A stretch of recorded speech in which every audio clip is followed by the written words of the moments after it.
Okay, ladies and gentlemen, welcome back to the Driveway Engineer. I'm JR. I have my gasket situation sorted out, as you saw in the previous video. So today we're going to focus on cleaning up this deck surface and getting the heads installed. I just want to say really quick, there's a lot of carbon in there. That stuff's pretty flaky.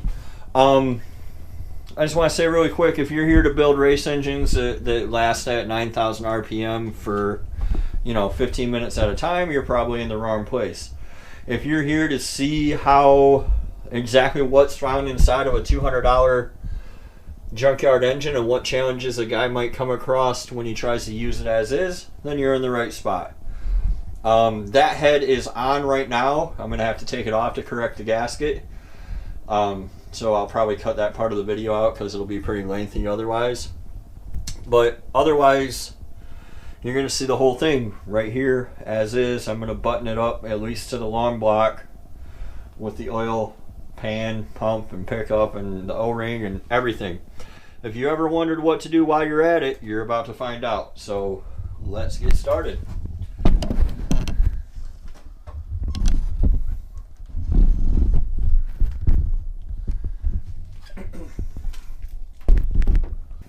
I use my phone screen so I can see what you guys see on the GoPro. People are going to lose their minds over this, but this is how I clean up the deck and the pistons. So this is what I do. You can use a rubber wheel if you have one. I don't have one. So here we go.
Crank bolt's 24 millimeter.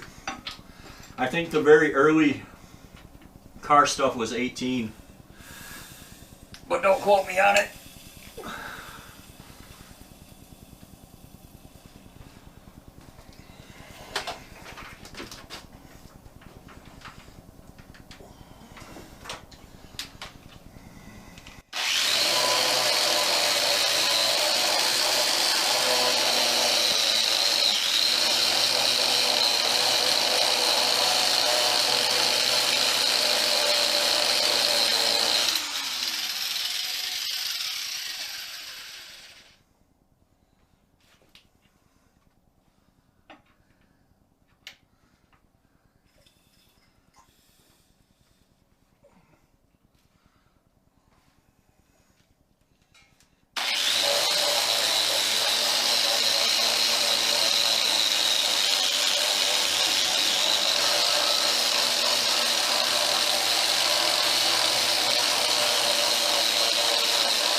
I don't know if you guys can hear that hissing, but that's the compression from the other bank getting out.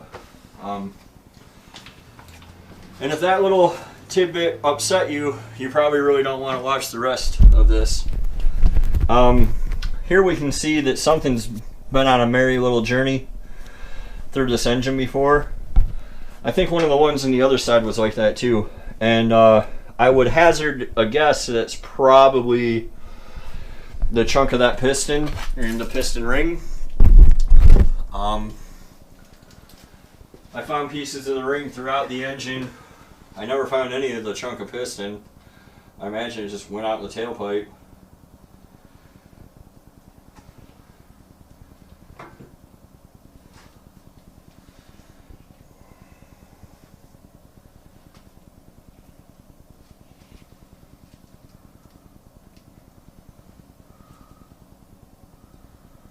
Okay, looks like you guys can still see me. So, I don't know where I put that paper towel, but it doesn't matter. It's pretty gross now. And remember, folks, cleanliness is godliness. So,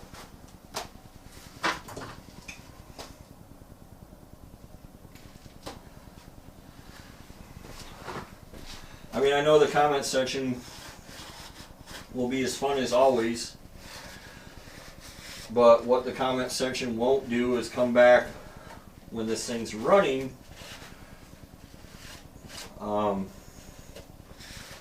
and I didn't invest a bunch of money in it at the machine shop.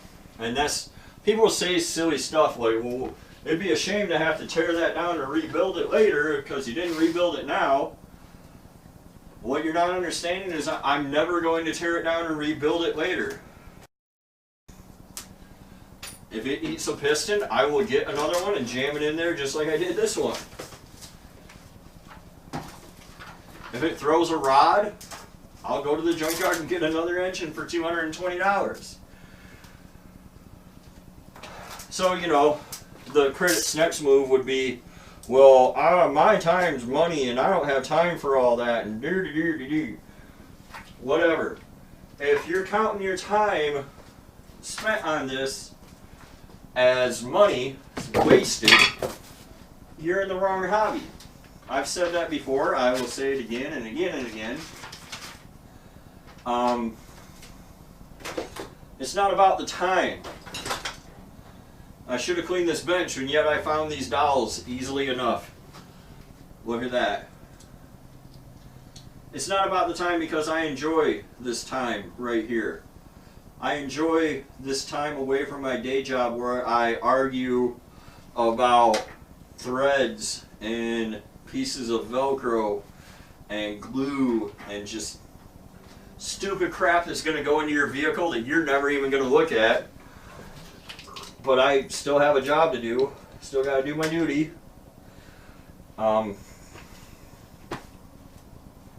So yeah, this gets me away from that. This is for fun, not for work. This is the Mal head gasket. It is part number 54445 for 6 liter. There's another part number for a 4.8, but and 5.3. You see it has these silicones in the area where the notch on my heads is. I'll show that again for the hell of it. This is an 862 head and this is a 317 head. So there's the notch and there's not the notch. Also, I have all my old parts carefully set aside and labeled and numbered. So that will really help.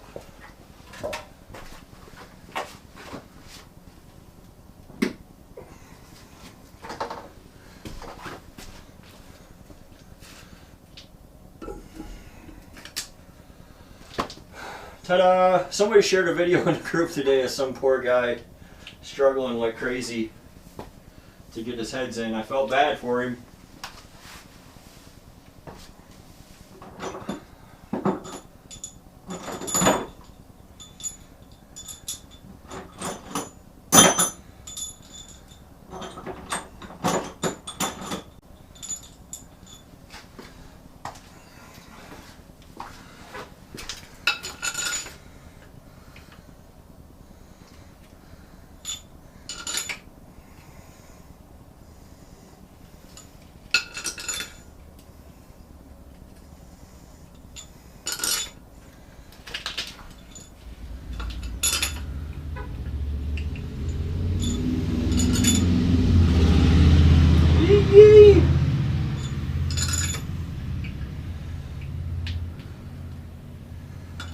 On early model LQ4s like mine, this is like an 02, I think, the two end bolts are shorter.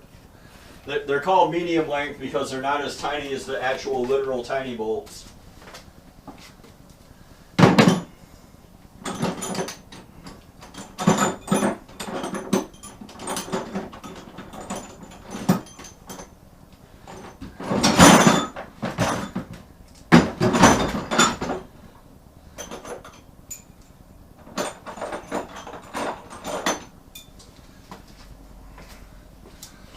So for a comparison, here's a long bolt and here's the medium bolts, and they go in the end two holes. And these bolts are definitely new to this.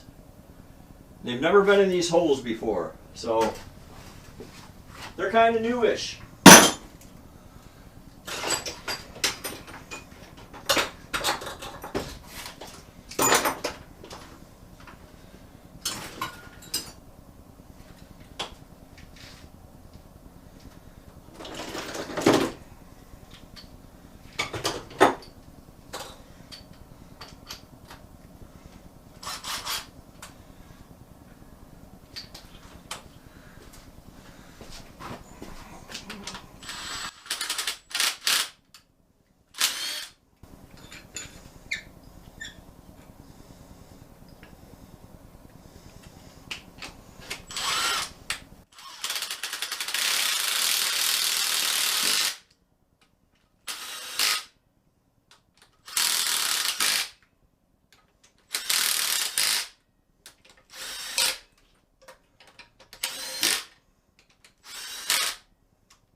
So for the first pass on these, I kind of just do what the factory says and do 22 foot-pounds.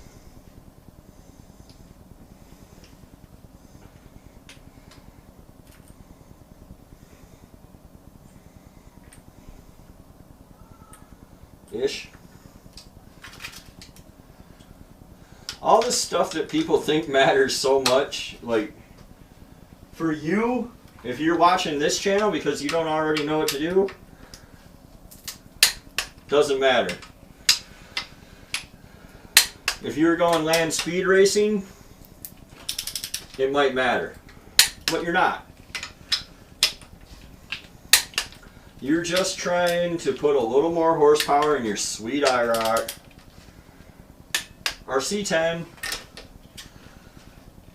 or whatever.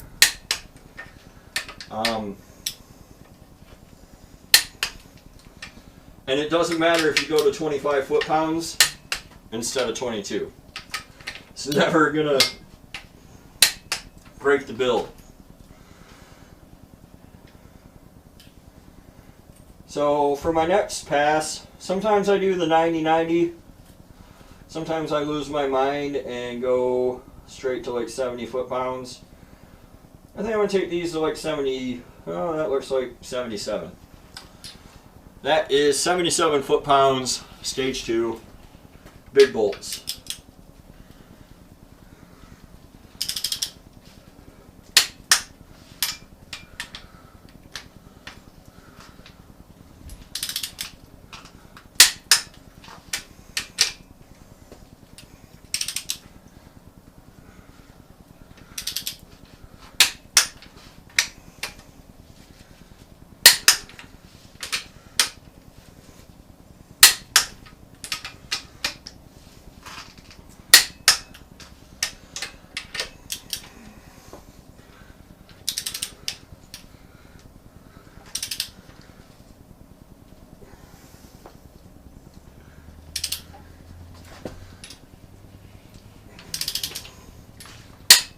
There we go.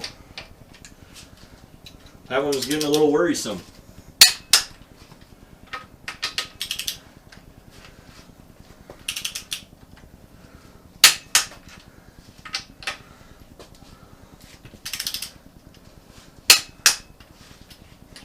And so now, I'm feeling lucky. I'll go ahead, run them up to 85 foot-pounds. It is critical, I can't say this enough, that your holes are blown out and clean.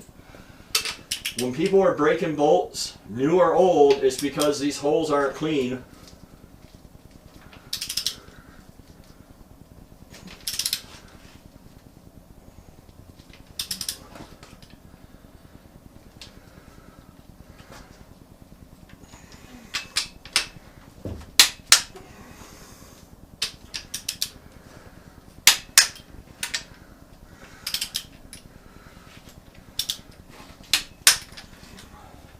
It's because these holes aren't clean and they're blind, so wherever it goes down, it just sits there on the stuff and water doesn't compress. So you think you're at the bottom, but you're not.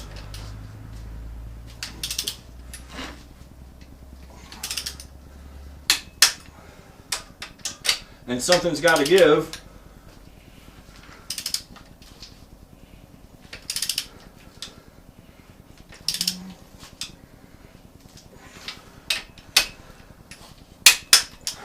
And it's usually your bolt.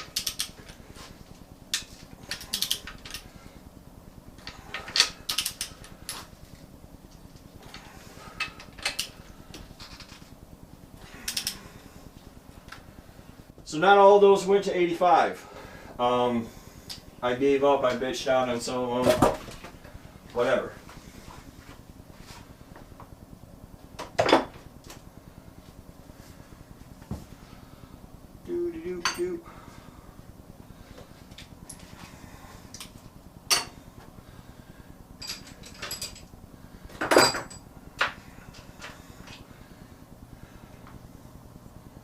The little bolts, they go to 22 foot-pounds.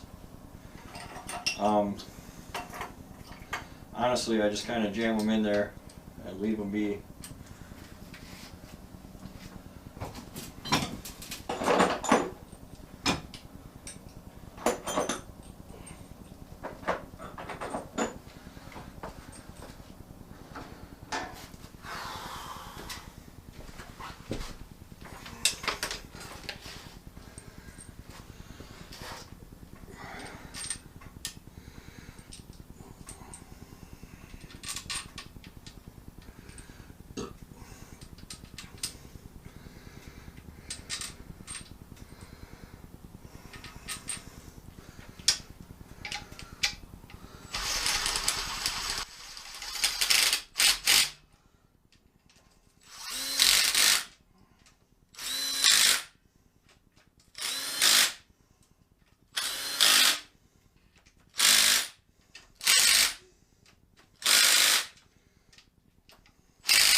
I'm going to leave those at that.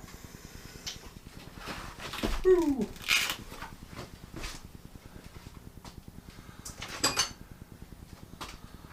It's my beer. There we go.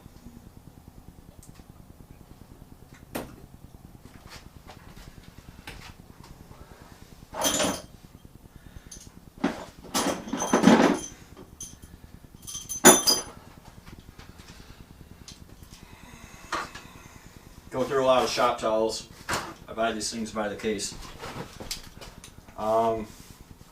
8 push rods. Definitely not from the same engine.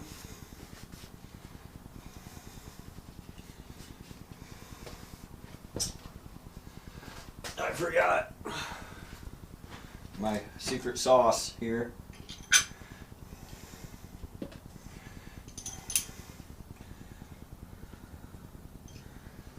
Spilled a bunch all over the side, so pretty fortuitous.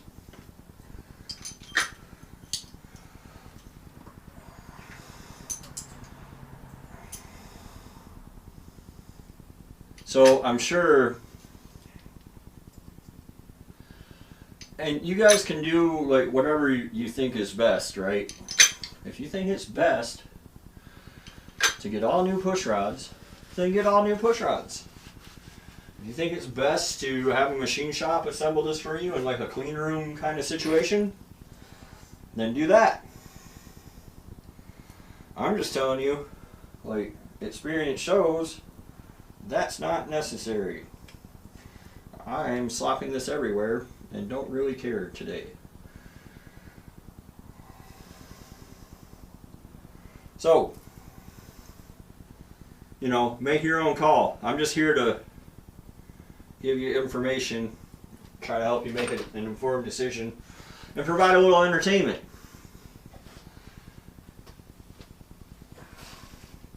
Because my harness is en route, and we will see this thing attempt to fire next weekend, most likely, depending on shipping.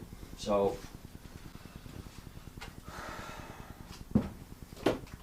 I mean, you might, if you're watching this with disdain, if you're watching it with disdain, you probably quit watching already, but if you're watching this with disdain, you might want to hold your commentary before we see if it actually blows up. If it doesn't blow up, I would still encourage you to hold your commentary until we see what it makes on the dyno.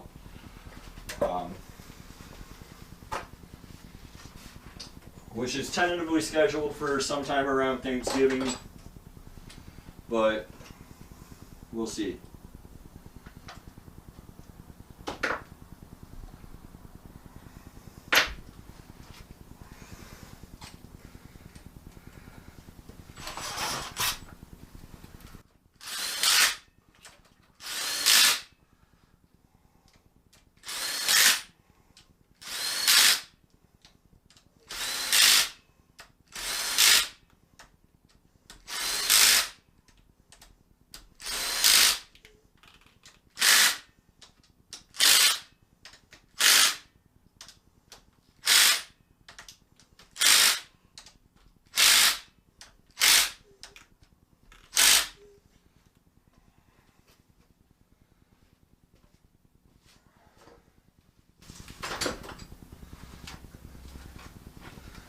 Alright, I'm going to cut the camera off for now while I tear this other side down, and I'll bring you back when we're upside down and ready to put the oil pan back on. Alright, so the more astute among you will notice that my engine's not upside down, it's actually right side up. That's because I wanted to take a minute to show you guys the rockers. What I found, they say that you can just run them down to 22 foot-pounds and they're fine, but what I found is if I do that, if I take that literally, they always rattle. So looking through, I realized that some of them, depending on where the cam lobes and stuff are compressing springs, and others aren't doing anything. So I found that by like rotating the engine a little bit,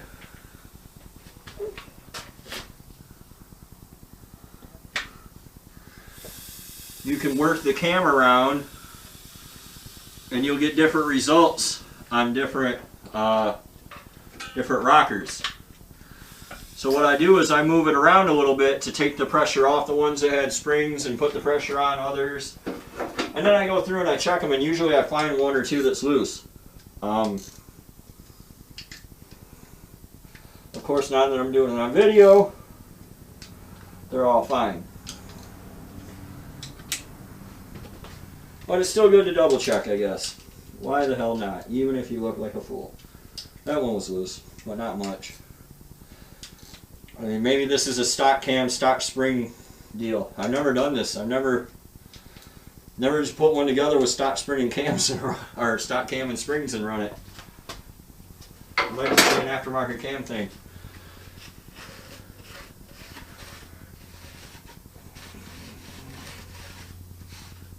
I don't know why I'm doing this right now. This is how you get sidetracked on crap that don't matter. I'm not putting the intake on right now. Alright, I'm going to go ahead and rotate this upside down, which I don't actually need to go away for.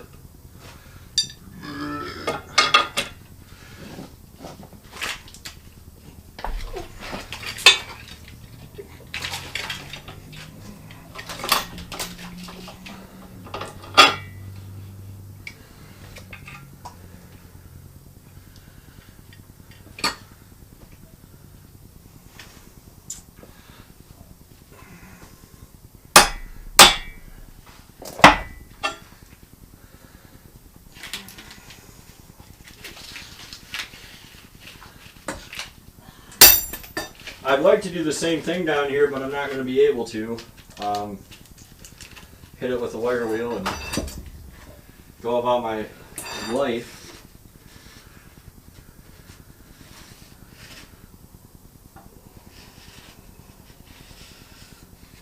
I wish I had some brake cleaner, but I don't. I wish I was independently wealthy and sponsored by Chevrolet or something so I could buy all that cool stuff the rest of you guys buy. But that's not going to happen either.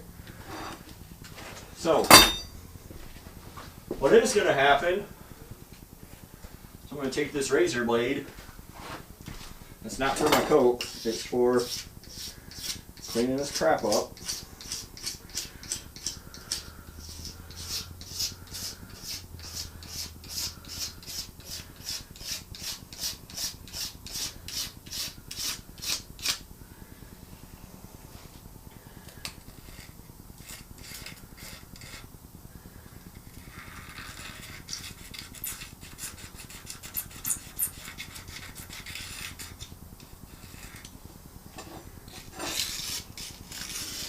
We're going to give this surface a good scraping. That huge chunk swallow right down in the motor. Yeah. What could it hurt?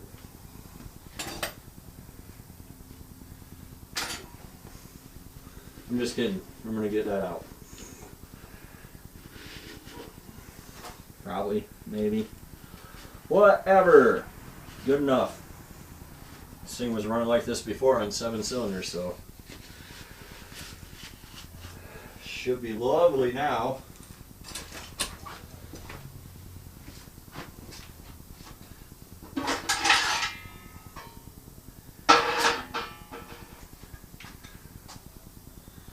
So this brings me up to the one point that I kind of sort of care about. It's when people ask me, like, what's the one thing, or what are the things that you feel are absolutely necessary while you're at it? Should be my catchphrase. I honestly don't feel anything's necessary while you're at it. If you have an engine that you know runs, put it in. But I've mentioned it before, you've seen it on the page. These O-rings for the oil pump pickup are known to fail. There's a stock flat one. Here's the aftermarket round one. That fills up the cap a little bit better. And what happens is it loses suction, like your Dyson or your ex-girlfriend or whatever.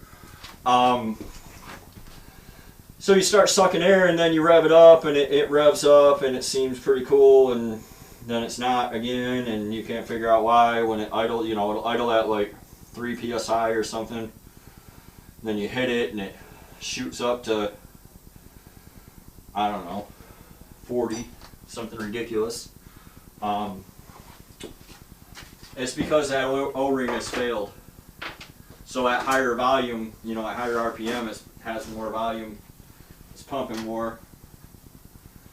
And at lower RPM, it's just sitting there like a dope on a rope, looking stupid. So, new O-ring. I do not do a new pump. I did on Darrow because that one failed. And it didn't fail in a way that would kill the engine. It failed in a way that just made my oil filters explode. I didn't have no pressure. I had all the pressure. The relief valve stuck down. And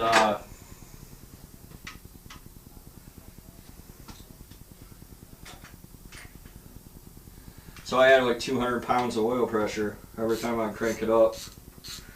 It would literally explode oil filters. You can see the videos on my channel if you go back. I think the thumbnail has like a picture of Jed Clampett or something. I'm not sure if I did that right. I think I screwed up and was supposed to put the pickup on first, and then, or the windage tray on first, and then the pickup.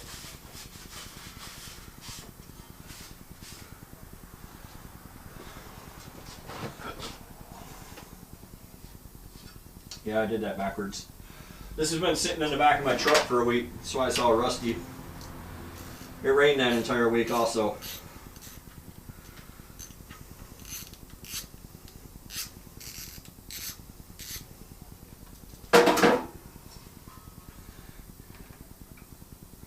I don't have any oil here right now, or I would actually put oil in it. I need to change the oil in my FJ tomorrow. So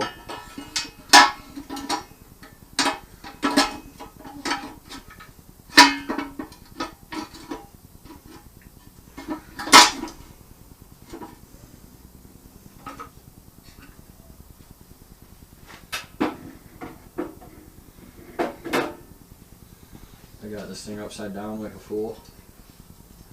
No. We go this way. Yep. Alright then.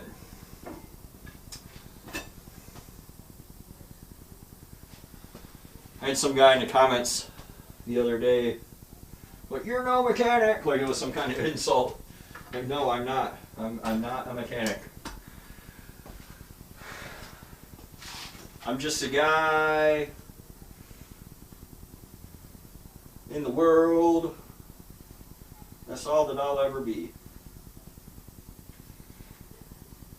I'm also a child of the 90s, if you didn't get that. I'm not a child of the 90s, I'm a child of the 80s. But I grew up in the 90s. That's where I first started realizing fun facts in life. It wasn't until the late 2000s that I realized I'd been wasting way too much money on my cars and my hobbies. Some of my older friends, who have been my friends for a while, might remember that I had that Mustang with, I had a SN95 Mustang, 2-valve, 4.6. Everybody said they were turds. I defended them. Threw the Livernois heads on it, stroker kit, 5-liter, blew up T45s regularly. It was a very nice looking car.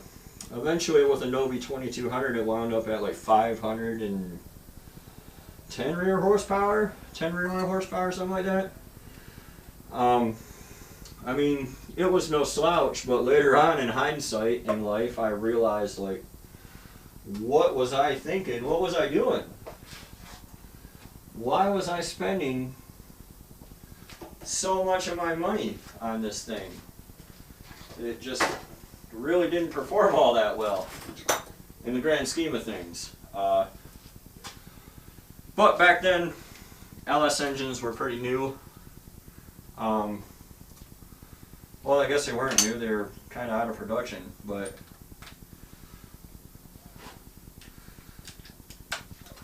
they hadn't really, the aftermarket hadn't really caught up. And they hadn't accrued the miles.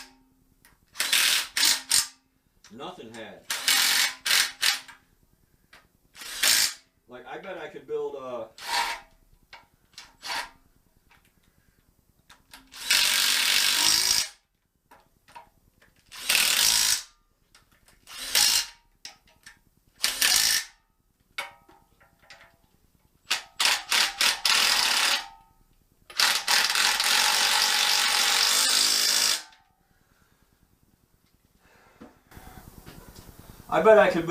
pretty driveway 2-valve Mustang with a turbo out of the junkyard with 200,000, and it would hold up just as well.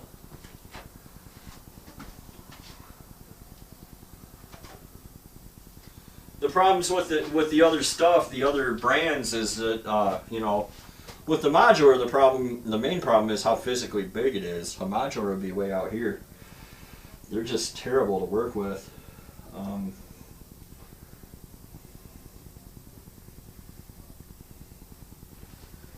I mean, like, they're just literally the worst. I can't imagine trying to swap one into something just because of its ridiculous size.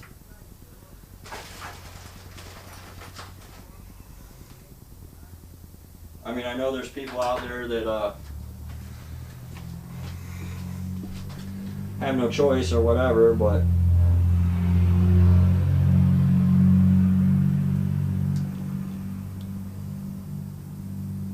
one thing that looks fun is all the Crown Vic stuff that they can do with the subframes, you know, and dropping them onto other bodies and stuff like that, or dropping other bodies onto them.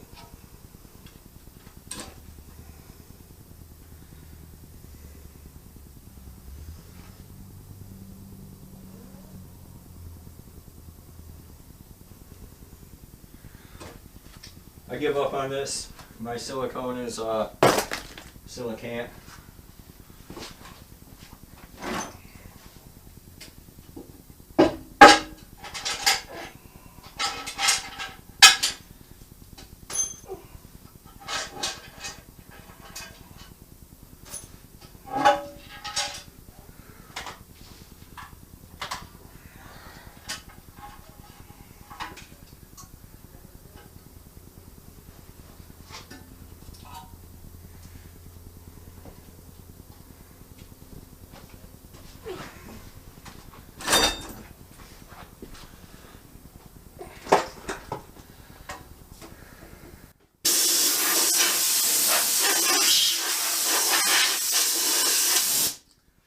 Remember, folks, cleanliness is godliness. And this was in the back of my truck for a week also, so.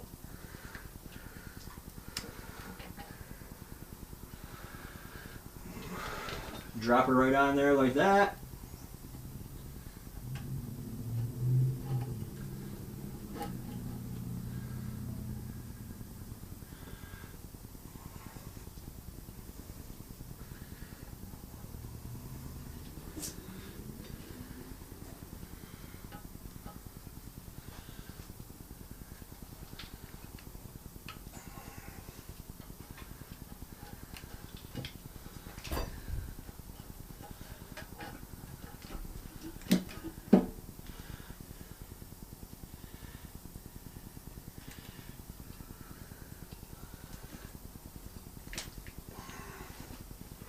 Grab my bolts.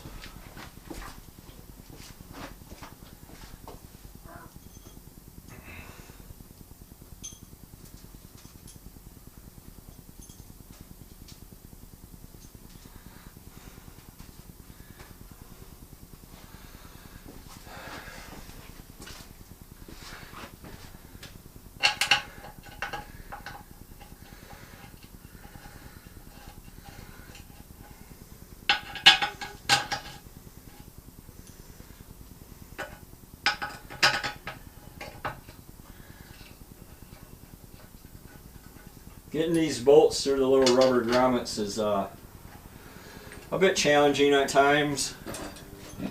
Can kind of be a pain. Like most things, I try not to think about it too much and just kind of give her hell.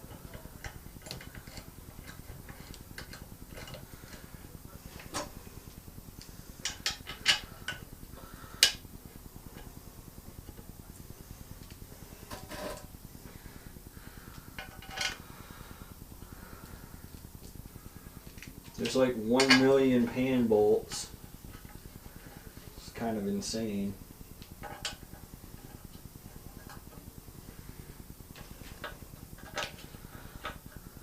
It may seem like I'm getting these started, but I'm not. They're just kind of sinking into the rubber grommets, and I'm cool with that. That's where they're going to stay.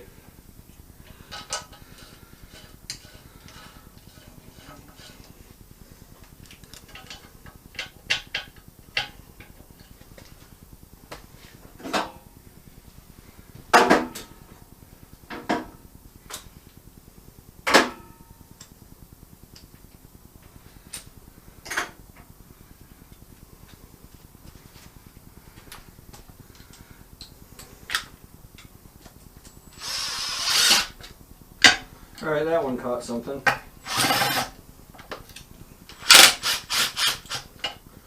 we go. There we go.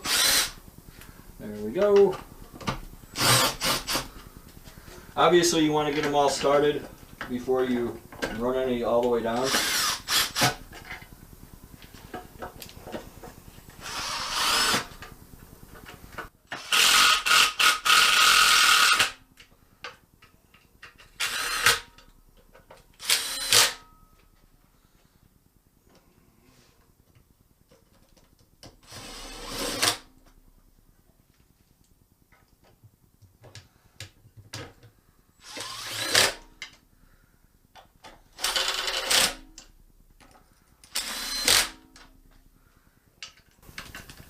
Now that they're all down, the middle two that I started with are up like 1/8 of an inch.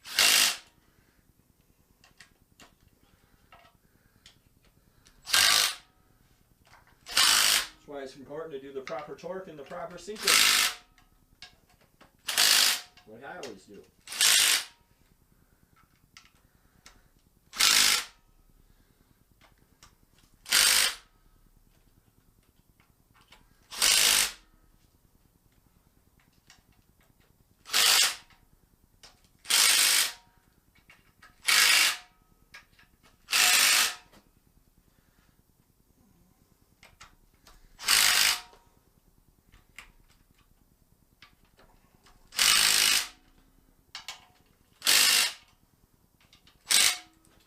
So I don't really trust this Milwaukee. Sometimes it breaks bolts. Sometimes it leaves stuff finger tight. So I go back and double check.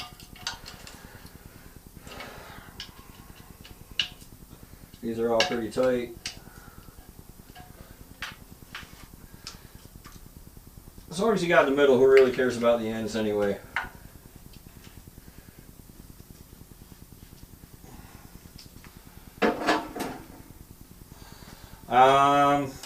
I think that's about it.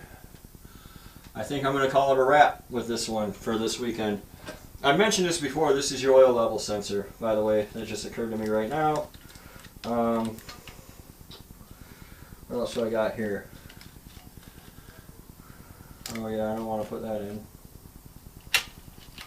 I'm going to leave that alone for now until I get my harness, which I ordered, by the way, so when that comes in, you guys will be the first to know. That's pretty much it. Next time you see this thing, it should be complete, sitting out in the driveway, waiting to run. Thanks for watching. Be sure to like and subscribe, and we'll see you next time on The Driveway Engineer.